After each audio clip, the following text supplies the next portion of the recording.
아침 목소에 오신 여러분들을 환영합니다. 하나님께 새로운 날을 허락하셨는데요. 새로운 날을 걸맞는 새로운 은혜로 오늘 하루 우리 인생을 지킬 줄 믿습니다. 오늘은 하나님이 보내신 이라는 제목을 가지고 요한복음 3장 31절부터 36절까지 말씀을 좀 더 살펴봤으면 좋겠습니다. 우리 34절 말씀을 같이 한번 읽어볼까요? 하나님이 보내신 이는 하나님의 말씀을 하나니 이는 하나님이 성령을 한량없이 주심이니라. 네. 오늘 본문에 보면 예수님에 대해 소개하는데 예수님을 뭐라고 소개했냐면 하나님이 보내신 이라고 소개를 했어요. 그렇다면 왜 예수님을 하나님이 보내신 이라고 소개했을까요? 여기서 우리가 알 수 있는 것은 무엇일까요? 이 표현을 통해서 우리가 알 수 있는 건 뭐냐면 하나님의 주권이에요. 예수님을 이 땅에 보내신 분 누구세요? 하나님이세요. 예수님께서 이 땅에 오신 것은 단순히 그냥 무의미하게 오신 게 아니라 하나님께서 특별한 계획과 목적을 가지고 보내셨다는 거예요. 그래서 이 하나님 보내신 이라는 것을 통해서 우리가 알 수 있는 건 뭐냐면 하나님의 주권을 알 수 있는 거고 하나님께서 예수님을 보냈을 때 특별한 뜻과 계획, 목적을 가지고 보냈다는 거예요. 예수님께서 우연히 이 땅에 오시거나 아니면 특별한 계획과 목적이 없이 오신 게 아니에요. 철저히 하나님의 계획 가운데 하나님의 뜻과 목적 가운데 예수님을 이 땅에 보내셨음을 이 보내신 이라는 표현을 통해서 알 수가 있는 거죠. 뿐만 아니라 뭐라고 되어 있냐면 하나님 보내신 이는 즉 예수님이죠. 근데 예수님이 무엇을 한다고요? 하나님의 말씀을 한다라고 되어 있어요. 그렇다면 왜 하나님의 말씀을 한다고 되어 있을까요? 예를 들면 예수님께서 이 땅에 오셔서 예수님이 말씀을 하셨잖아요. 여러 가지 행동을 하셨잖아요. 그런데 이 예수님께서 하신 말씀과 행동은 자기가 원하는 것, 자기가 바라는 것, 자신의 뜻대로 한 게 아니란 것. 하나님께서 우리에게 전해주고 싶어 하시는 말씀, 하나님께서 우리에게 원하시는 것, 하나님께서 우리에게 바라시는 것을 예수님께서 뭐예요? 대언하신 거예요. 대신해서 전하신 것. 그래서 이 표현 역시 동일하게 뭘 알 수가 있는 거예요? 주권 사상을 알 수가 있는 거예요. 예수님을 이 땅에 보내신 분도 하나님이십니다. 그리고 이 땅에 오셔서 예수님께서 많은 말씀과 행동을 하셨는데 이 말씀과 행동 역시도 뭐예요? 하나님의 계획 아래서 하나님의 목적과 하나님의 뜻을 이루기 위해서 예수님께서 하셨다는 거예요. 뿐만 아니라 계속해서 뭐라고 돼 있냐면 말씀을 하시다니 이 말씀을 했는데 이는 하나님이 성령을 하염없이 주심이라. 하나님께서 성령을 무한히 부어주셨다는 거예요. 이건 무슨 말이냐? 예수님께서 이런 말씀과 행동을 하셨잖아요. 이걸 무엇으로 했냐? 성령이 주시는 능력으로 했다는 거예요. 이것도 철저히 뭐예요? 하나님의 주권을 보여주는 거죠. 그래서 이 땅에 오셔서 예수님께서 많은 일과 말씀을 하시고 행동을 하셨습니다. 많은 일들을 많은 사역을 하셨어요. 그런데 이 모든 것이 뭐예요? 하나님의 성령님이 주시는 능력으로 하나님이 주시는 능력으로 예수님이 하셨음을 볼 수가 있는 거죠. 정리해보면 이런 거예요. 예수님께서 이 땅에 오신 이유는 무엇입니까? 하나님이 보내셔서 오셨습니다.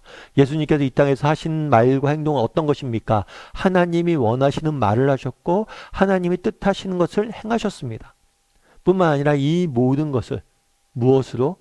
하나님의 능력을 의지함으로 성령님의 능력을 하나님의 영이신 성령님의 능력을 의지함으로 성령이 주시는 힘으로 이 모든 것을 하셨습니다. 라고 고백하는 거예요. 그래서 예수님의 삶의 전체적인 주권이 누구에게 있는 거예요? 하나님에게 있다는 거예요. 그리고 철저히 예수님 뭘 하는 거예요? 하나님을 의지하고 하나님을 바라보는 삶을 살았음을 보여주고 있는 거죠. 그럼 우리도 마찬가지란 거예요. 여러분, 예수님은 하나님이시잖아요. 그래서 하나님이신 예수님께서 자신의 말을 하지 않고 하나님의 말을 했다고 그래요. 하나님이 보내셔서 이 땅에 오셨다고 그래요. 우리도 마찬가지. 정말 우리 한 사람 한 사람도 그냥 이 땅에 존재하는 게 아니에요. 우연히 정말 우리 부모님도 우리 낳아서 이 대한민국이란 땅에 서울이란 곳에 지금 이 시대에 던져진 게 아니에요. 정말 하나님께서 우리를 이때 이곳에 이 시대에 우리를 보내신 거예요. 보내실 때 그냥 보낸 게 아니라 우리를 통해서 이루고자 하는 목적과 계획이 있다는 거. 그리고 그것들을 우리는 이루는 삶들을 살아야 되고 또한 뭘 해요? 하나님을 철저히 의지하는 삶을 살아야 된다는. 그럼 우리는 어떠냐는 거죠. 정말 이곳에 보내신 정말 나를 보내신 분이 하나님이시다 라는 이런 믿음이 있는가? 그리고 나는 얼마나 하나님을 의지하고 살아가고 있는가? 왜 예수님께서 이렇게 성령의 능력에 의지해 살아가셨어요? 우리에게 모범을 보이신 거예요. 정말 나를 하나님께서 보내신 것처럼 너희를 하나님께서 너희도 보냈다. 그리고 내가 정말 성령을 의지해서 살았던 것처럼 너희도 성령을 의지해서 하나님을 의지해 산다면 내가 했던 일을 너희도 할 것이다. 내가 보았던 걸 너희도 이룰 것이다. 라고 말씀하시는 거예요. 결국 우리의 문제는 무엇입니까? 정말 예수님이 그랬던 것처럼 하나님이 보내셨다는 사실을 확신하고 또 하나님을 의지하는 삶을 살지 않는 것. 그래서 정말 예수님 맛보았던 그 능력을 우리는 맛보지 못하고 있는 거죠. 제가 예전에 어떤 책에서 읽었는데요. 2차 세계대전 당시에요. 그 당시에 어떤 여인이 한 젊은 병사와 결혼을 했습니다. 그런데 이 사람은 장교였어요. 장교였는데 이 사람이 주로 하는 일은 뭐였냐면 사람들 훈련시키는 거예요. 그러니까 군인들 훈련시켜서 전쟁터에 보내는 거죠. 일종의 사관학교를 담당하고 있는 거예요. 그래서 이 사관학교가 캘리포니아 사막에 있었어요. 그래서 그 사관학교에 근무했기 때문에 이 여인도 사막에 간 거죠. 그런데 남편을 따라서 그곳에 갔는데 너무 힘든 거예요. 사막 한가운데 정말 혼자 떨어져 지내다 보니까 너무 지루하고 힘든 거죠. 그래서 그 여인이 너무 힘들어서 부모님에게 편지를 썼어요. 너무너무 힘들어요. 제가 이곳에 더 이상 못 있겠어요. 당분간 집에 가서 살고 싶어. 이런 이야기를 쓴 거예요. 그랬더니 부모님이 답장을 하나 보냈어요. 뭐라고 답장을 보냈냐면 두 사람이 감옥에 갇혀 있다. 그런데 한 사람은 철장만을 보았고 다른 한 사람은 철장 밖에 있는 하늘의 별을 보았다. 이렇게 이야기한 거예요. 똑같은 환경인데 무엇을 바라보냐에 따라서 달라진다는 거예요. 어쩌면 되게 냉혹한 편지일 수도 있죠. 딸이 너무 힘들어요. 그러면 그래 복돋아 주는 게 아니라 네가 그곳에 보냈지만 그곳에서 네가 무엇을 보는지 어떤 관점을 갖고 살아가는지에 달라질 거야. 이런 이야기를 했다. 그래서 이 편지로 정말 편지를 받고 무슨 생각을 했냐면 그래 나도 별을 보는 사람이 되겠다. 이런 생각이 들었어요. 그래서 뭘 했냐면 사막에 대해서 연구하기 시작했어요. 그리고 사막에 사는 인디언들에 대해서 연구하기 시작했어요.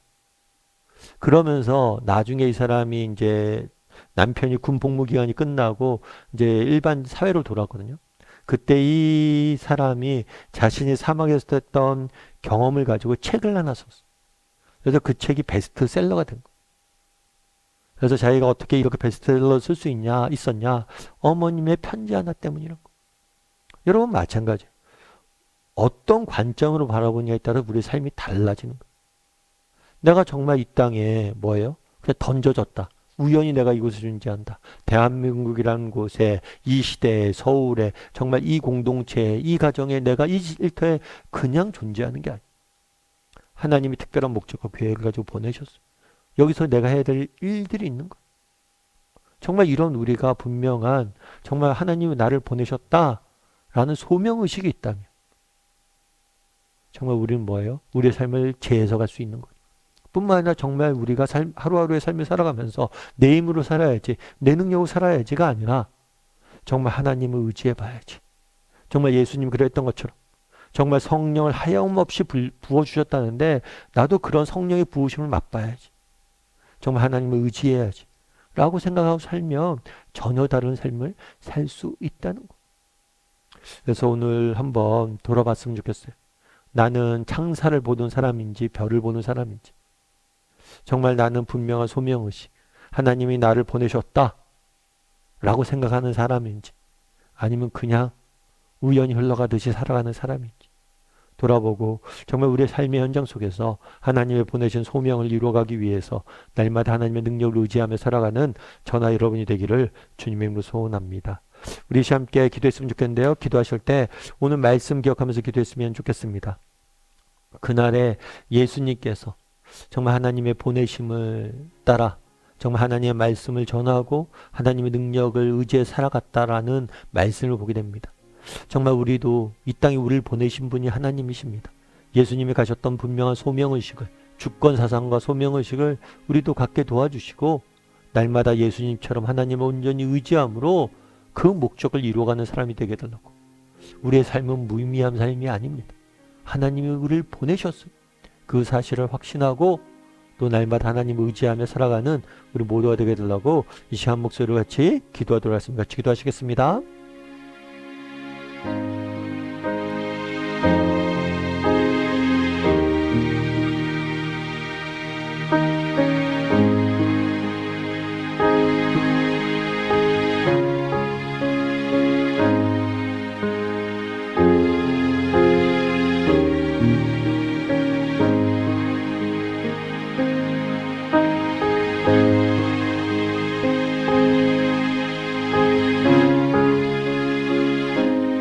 사랑의 하나님, 그날에 정말 예수님이 하느님이 보내셨다는 분명한 주권과 소명의식을 가지고 살아가는 모습들을 보게 됩니다.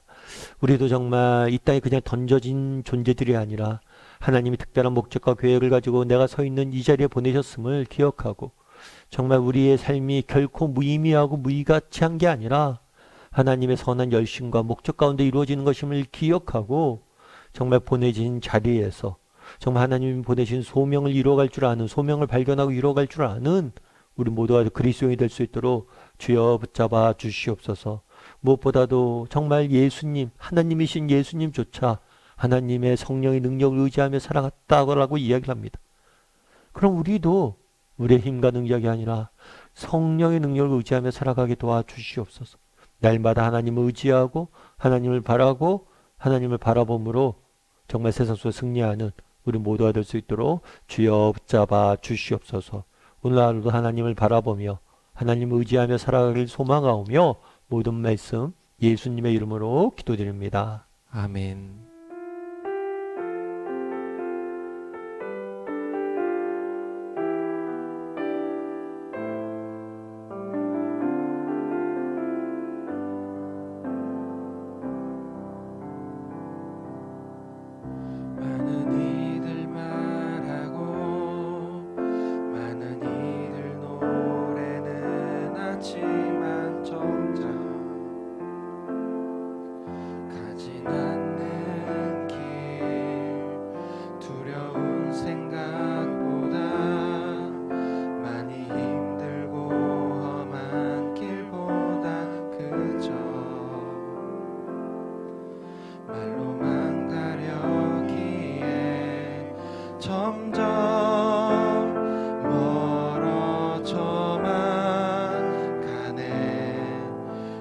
생명 주었던